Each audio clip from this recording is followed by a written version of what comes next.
Hi guys!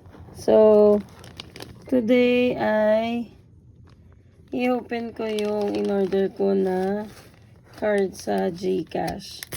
So, ini-expect ko ito yung may SB19 na sticker. Sana meron. Yun lang naman ang inclusion. Wala nang iba. Ayan o.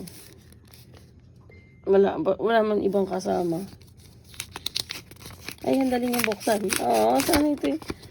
Oh, ay, meron!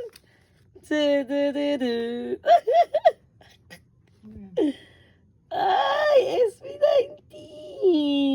Ayan. Sobrang natutuwa naman ako kasi meron siya, akala ko wala eh. So, yun. Yun yung inaabangan ko. So, try nyo na din. Open nyo na yung GCash app nyo. Bye, Ika 18!